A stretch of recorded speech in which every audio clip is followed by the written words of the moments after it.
In the 21st century, we have successfully eradicated one of the most vital landscapes of the human psyche, the empty space. Think about it. When was the last time you just sat? Without a podcast playing in your ears, without a screen in front of your eyes, without a notification demanding your dopamine. Today, the moment a microscopic window of emptiness opens, waiting for an elevator, standing in line, or waking up in the morning, we immediately plug it with digital noise. We have collective pyrophobia of our own thoughts. We are terrified of being bored. But in our desperate rush to escape boredom, we are unknowingly suffocating the very mechanism that makes us brilliant. We treat boredom as a malfunction, a waste of time. But modern neuroscience reveals a completely different reality. Boredom is not the absence of productivity. It is the birthplace of genius. And to understand why, we have to look at what happens when your brain is doing absolutely nothing. Let's travel back to the summer of 1665. The Great Plague of London hits the country. Cambridge University shuts down, and a 22-year-old student is forced to retreat to his isolated family farm in Lincolnshire. With no lectures, no academic duties, and absolutely nothing to do, this young man spent months just sitting in his garden, staring into space, bored out of his mind. His name was Isaac Newton. It wasn't during a chaotic, hyper-productive university lecture that the concept of universal gravitation hit him. It was during an unstructured, boring afternoon, watching an apple fall while his mind wandered. Centuries later, a young clerk named Albert Einstein sat at a desk in a Swiss patent office.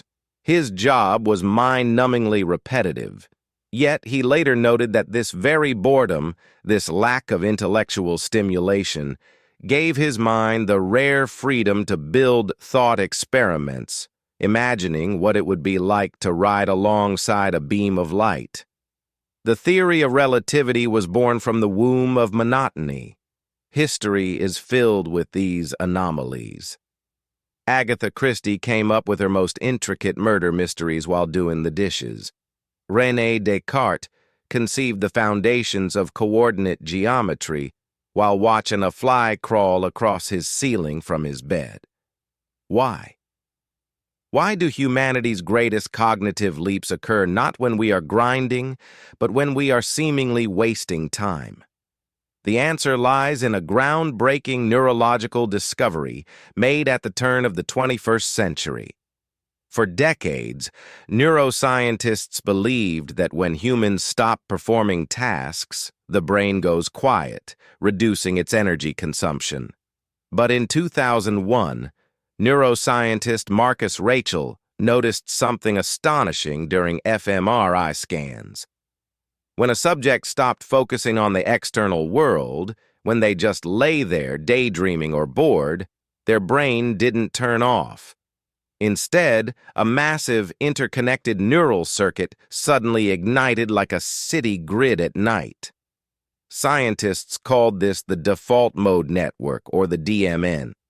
Your brain has two primary settings. The first is the task-positive network.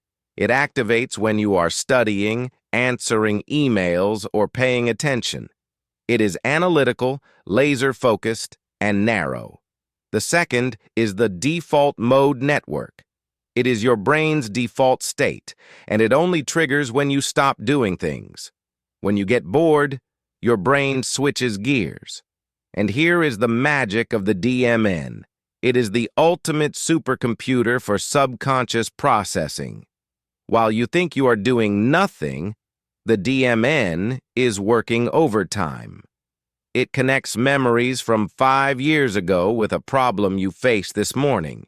It bridges seemingly unrelated concepts, creating those rare aha moments. It builds your sense of self, processes autobiographical memory, and models the future. Boredom is not mental stagnation. It is the brain-shifting focus from the immediate environment to the vast archive of your internal world. But there is a problem. The default mode network requires a low dopamine environment to activate. It needs quietness. It needs boredom. And modern tech monopolies have figured out how to monetize that exact window. Every time boredom naturally creeps in, a push notification rescues us from it. We trade our long-term creative breakthroughs for short-term dopamine hits. When you never allow yourself to be bored, you are effectively keeping your task-positive network in a constant state of low-level exhaustion, while completely locking the doors to your default mode network. We are not losing our intelligence, we are losing our incubation periods. Without incubation, there is no epiphany.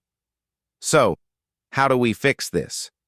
You don't need to move to an isolated farm like Newton, or spend years in a silent cabin.